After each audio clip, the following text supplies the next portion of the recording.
अस्सलाम वालेकुम सामीन, KP Ahmad voice of life ज़िंदगी की आवाज़ की तरफ से हाजिर हूँ एक और बहुत अच्छी तहरीर लेकर। उम्मीद है आप सबको बहुत पसंद आएगी।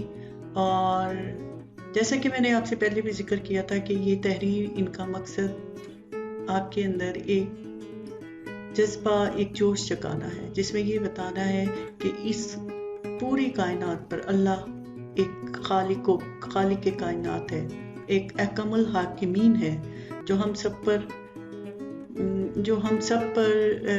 हुकूमत करता है, हम सब की दुआएं सुनता है और हमें 70 माहों से ज़्यादा चाहता है। तो हमें हर मुश्किल में उसे ही पुकारना चाहिए।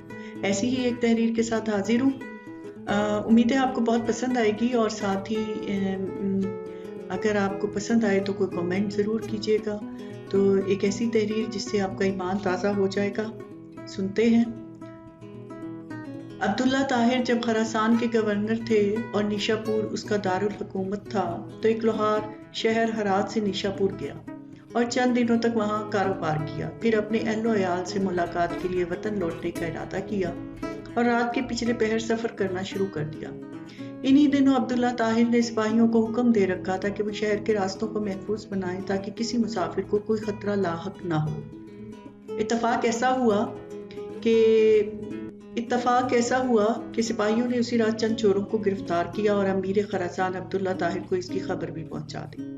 लेकिन अचानक उनमें से एक चोर भाग गया। अब ये घबराए, अगर अमीर को मालूम हो गया तो एक चोर भाग गया है तो वो हमें सजा देगा। कि इतने में उन्हें सफर करता हुआ ये लोहार नजर आया। उन्होंने अपनी जान बचाने की खातिर इस बेगुनाह शख्स को फौरन गिरफ्तार कर लिया और बाकी चोरों के साथ उसे भी अमीर के सामने पेश कर दिया। अमीर खरासान ने समझा कि ये सब चोरी करते हुए पकड़े गए हैं, इसलिए मजीद किसी तफ्तीश और तहकीक के बगैर सबको कैद करने का हुक्म दे दिया। नेक सीरत लोहार समझ गए कि अब मेरा मामला सिर्फ अल्लाह जल्ले शाना की बारगाह से ही हल हो सकता है और मेरा मकसद उसी के करम से हासिल हो सकता है। लिहाजा उसने वजू किया और कैद खाने के गोशा में नमाज पढ़ना शुरू कर दी। हर 2 रकात के बाद सर सजदे में रखकर अल्लाह ताला की बारगाह में रिक्कत अंगेज दुआएं और दिलसोज मनाजात कर शुरू कर देता और कहता, ऐ मेरे मालिक, तू अच्छी तरह जानता है मैं बेगुनाह हूँ, मैं बेकसूर हूँ। अब जब रात हुई तो अब्दुल्ला ताहिर ने ख्वाब में देखा कि 4 बहादुर और ताकतवर लोग आए और सख्ती से उसके तख्त के चारों पांव को पकड़कर उठाया और उलटने लगे। इतने में उसकी नींद टूट गई। उसने फौरन ला हौला वला कुव्वता इल्ला बिल्लाह पढ़ा, फिर वजू किया और उस अहकमुल हाकिमीन की बारगाह में 2 रकात नमाज अदा की, जिसकी तरफ हर शाह किता अपनी अपनी परेशानियों के वक्त रजू करते हैं। इसके बाद वो दोबारा सोया तो फिर वही ख्वाब देखा और इस तरह 4 मरतबा हुआ। हर बार वो यही देखता कि 4 नौजवान उसके तख्त के पांवों को पकड़कर उठाते हैं और उलटना चाहते हैं। अमीर खरासान अब्दुल्ला ताहिर इस वाक़े से घबरा गए और उन्हें यकीन हो गया कि जरूर इसमें किसी मजलूम की आह का असर है। जैसा कि किसी साहिब आलिम व दानिश ने कहा है, नकन 100,000 तीरो तबर आंचे यक पीरजन कुन बेसहर ई बेसा नेजा अदद शिकना रेजा गश्त अज दवाए पी रेजना।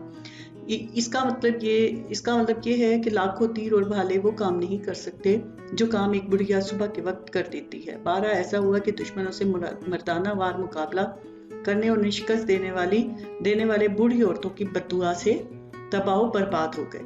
अमीर खरासान ने रात ही में जेलर को बुलवाया और उससे पूछा, बताओ तुम्हारे इल्म में कोई मजलूम शख्स जेल में बंद तो नहीं कर दिया गया?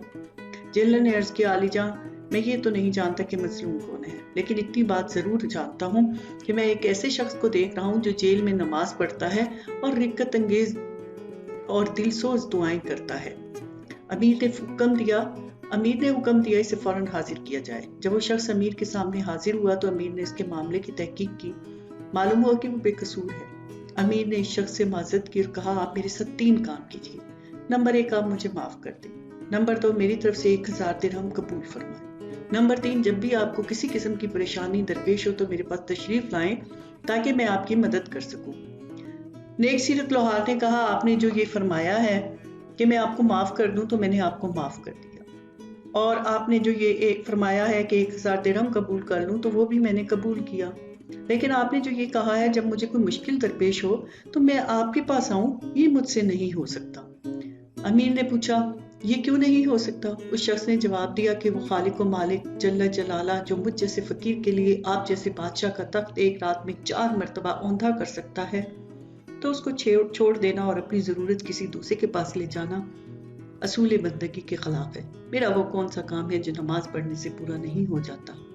میں اسے غیر کے پاس لے جاؤں، یعنی جب میرا سارا کام نماز کی برکت سے پورا ہو جاتا ہے تو مجھے کسی اور کے پاس جانے کی کیا ضرورت ہے؟ سامعین، آپ کو یہ ایمان افروز واقعہ بہت پسند آیا ہوگا۔